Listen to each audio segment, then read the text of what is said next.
Ngonari gara pernah. Pernah. Cuman pernah ya aku intip wah bulan 14 terang bulan kena jemaah yang pun 14 lah pokoknya.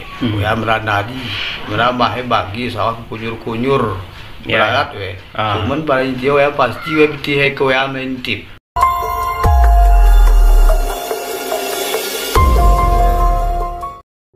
Indonesia sebagai negara dengan ribuan pulau masih memiliki banyak misteri yang tersembunyi. Munculnya misteri-misteri ini berasal dari cerita-cerita mitos yang muncul di kalangan masyarakat, lalu tersebar hingga ke berbagai tempat. Namanya saja cerita, bisa dipercaya, bisa tidak. Sudah banyak penelitian yang dilakukan untuk menguak beberapa misteri yang masih menyelimuti beberapa wilayah di Indonesia. Namun, tak kunjung terungkap hingga saat ini. Seperti halnya beberapa kisah misteri yang ada di Kabupaten Gaylues, Provinsi Aceh, sebagai wilayah yang berada di pegunungan bagian tengah Aceh. Cerita ini masih mengisahkan kelanjutan sosok penari di malam bulan purnama. Yang dulunya di era tahun 70-an, masyarakat di Kabupaten Gaylues hampir setiap pertengahan bulan atau disebut 14 hari memasuki pertengahan bulan selalu dihebohkan dengan penari di malam bulan purnama. Seperti diceritakan sebelumnya, sosok penari di malam bulan purnama atau disebut dalam bahasa Gayo Jema Ntube. Sedangkan menari di malam bulan purnama merupakan salah satu ritual yang digunakan untuk mengasah ilmu mistis mereka seraya memberikan sesajen untuk sang dedemit atau makhluk halus.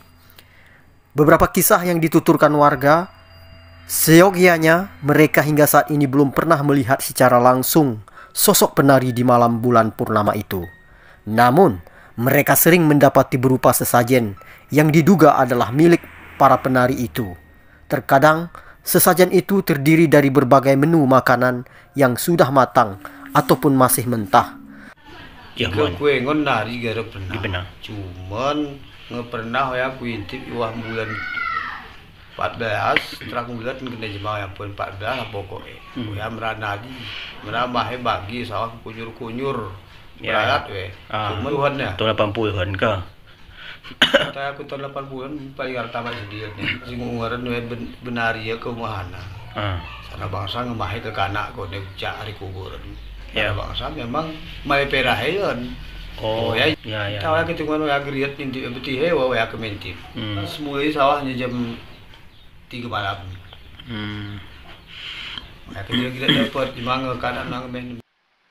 Sesajen ini kerap ditemui di lokasi hulu alur sungai, semak belukar, dan lokasi-lokasi yang terkesan angker. Dari kesaksian warga, beberapa sesajen yang sering mereka dapati antara lain ayam panggang yang masih utuh, jeruk purut, kue apem, bertih atau popcorn semacam beras yang disangrai, dan ayam hidup terikat yang disediakan dalam satu wadah atau disebut talam. Saya alami, saya lihat, saya rasakan, memang dulu pernah ada sejarahnya masalah mistis. Kalau istilah bahasa daerah khususnya Gaylues itu bahasanya Jemantube. Jemantube nih kalau dikaitkan dengan bahasanya orang peracun. Jadi orang peracun nih kalau menurut orang-orang dulu memang mesti ada. Kenapa mesti ada orang peracun itu? Karena dulu orang tidak berani bertindak secara frontal dengan cara kekerasan. Jadi terpaksa cari ilmu hitam untuk bela diri. Kalau nggak bisa dilawan, digunakan dengan ilmu mistis. Itu menurut orang tua yang dulu. Adapun ilmu mistis, kalau menurut orang dulu, itu meracuni seseorang itu dengan disantet, dikirim, ada yang mulutnya luka, ada mengeluarkan darah dari mulut dan hidung. Jadi ini kan perlu ada sesajian, karena ilmu ini apapun ceritanya dia kan bersekongkol dengan jin. Otomatis kalau udah bersekongkol dengan jin kan ada syarat-syarat yang harus dipenuhi atau permintaan orang jin tersebut, seperti sesajian. Jadi sesajian kalau menurut yang pernah ku alami dan kulihat dan kurasakan, ada salah satu lokasi semasa saya kecil dulu di daerah Tangsi. Jadi tahun sini dulu pas kulihat di situ ada sesajian berupa di bawahnya ada daun pisang. Kalau bahasa Gayonya itu ada apam. Apam ini seperti sejenis kue dia, yang terbuat daripada tepung beras. Ada lagi kalau bahasa daerahnya bertih. Bertihnya artinya padi yang digonseng udah pecah, jadi berasnya itulah jadi bertih kalau bahasa daerahnya. Selain daripada itu ada telur ayam dan pisang emas. Kemudian ayam tadi ada dua macam, ada yang masak, ada yang mentah. Selain daripada itu yang pernah aku lihat, ada lagi jeruk purut. Jeruk purut tadi dimasukkannya ini apa namanya itu, lidi daripada aren. Lidi aren itu ditusuk lalu diikat dengan benang 7 warna. Benang 7 warna tadi kalau bahasa daerahnya benang pancarona. Jadi ditumpangkan kepala ayam sudah dipotong yang mentah tadi di situ, dicampur dengan yang masak-masaknya. Itu yang pernah aku alami dan pernah aku lihat juga semasa kecil saya di Tangsi, yang sekarang udah menjadi kontainer lah, menjadi asrama Kodim 0103 Gayo. Kurasa kalau sekarang pun otomatis masih ada juga, cuman sekitar tahun 70-an. Semasa saya masih SD itu. Orang penari belum pernah saya lihat secara langsung, cuma kalau isunya memang setiap orang nih ada bulan purnama, konon katanya ada tari telanjang. Karena tari telanjang ini ibaratnya itu kan salah satu daripada permintaan dengan jin tersebut. Ya itu memang pernah aku lihat dan pernah aku ambil. Apa-apa aja kira-kira berupa apa dia sesajennya tuh? Sesajian tadi itulah seperti yang aku bilang tadi, kalau memang ayam pun ada masak, ada mentah.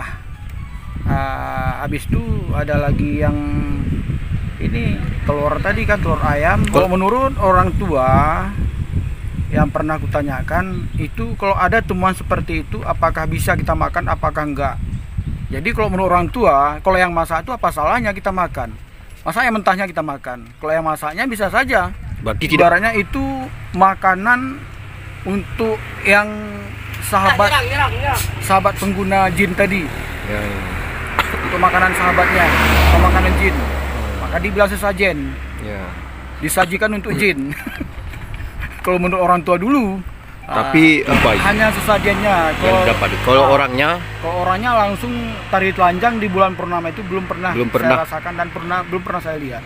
Cuman kata orang itu memang masih ada. Cuman kita belum bisa kita lihat secara langsung. Karena apapun ceritanya, kalau mereka itu memang untuk melakukan itu kan dia pun nengok situasi dan kondisinya dulu. Kalau memang orang nggak ada baru dilakukan. Kalau memang ada kan nggak mungkin di depan orang ramai ditunjukkan. Tapi kurasa sampai sekarang masih ada. Cuman kalau tidak ada kan tidak mungkin ada sesajen. Ya, kurasa sampai sekarang masih ada. Cuman kita nggak tahu di mana. Siapa orangnya, di mana lokasinya, nggak bisa kita tunjukkan secara pasti. Yang jelasnya saya yakin itu masih ada.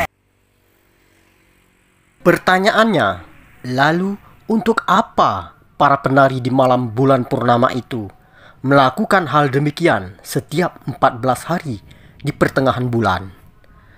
Beberapa sumber menyebutkan mereka sedang mengasah ilmu dengan bantuan dari para dedemit sebagai bentuk benteng penjaga diri, sekaligus mampu mengobati orang-orang yang sakit menahun. Namun, dari sisi negatifnya, mereka di waktu tertentu harus mempersembahkan tumbal dalam bentuk bermacam-macam. Misalnya, mencelakai orang melalui makanan atau disebut jemantube. Ini merupakan bentuk perjanjian mereka dengan dedemit atau makhluk halus yang mereka yakini dapat memberikan kekuatan sebagai benteng diri mereka.